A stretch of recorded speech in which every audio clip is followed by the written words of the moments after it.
Genesis 11. Now the whole world had one language and a common speech. As men moved eastward, they found a plain in Shinar and settled there.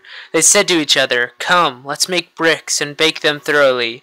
They used brick instead of stone and tar for mortar, and they said, "Come, let us build ourselves a city with a tower that reaches to the heavens, so that we may make a name for ourselves and not be scattered over the face of the whole earth."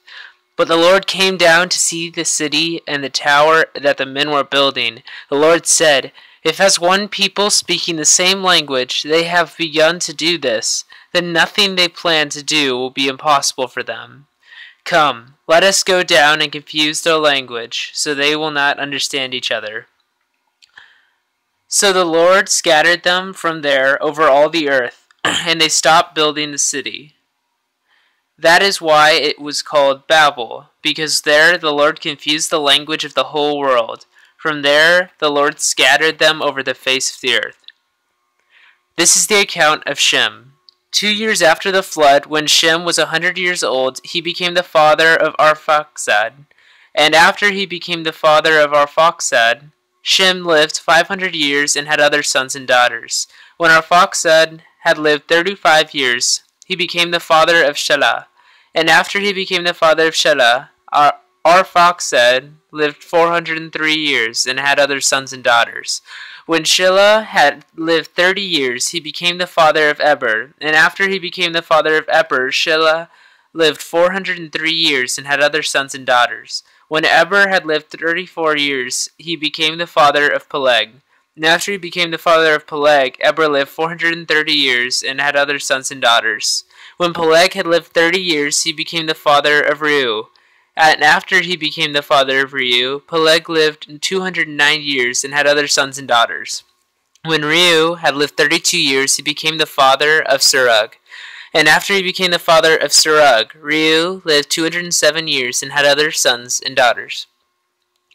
When Serug had lived 30 years, he became the father of Nahor. And after he became the father of Nahor, Serug lived 200 years and had other sons and daughters. When Nahor had lived 29 years, he became the father of Terah. And after he became the father of Terah, Nahor lived 119 years and had other sons and daughters. After Terah had lived 70 years, he became the father of Abram, Nahor, and Haran. This is the account of Terah. Terah became the father of Abram, Nahor, and Haran became the father of Lot. While his father Terah was still alive, Haran died in Ur of the Chaldeans, in the land of his birth. Abram and Nahor both married. The name of Abram's wife was Sarai, and the name of Nahor's wife was Milcah.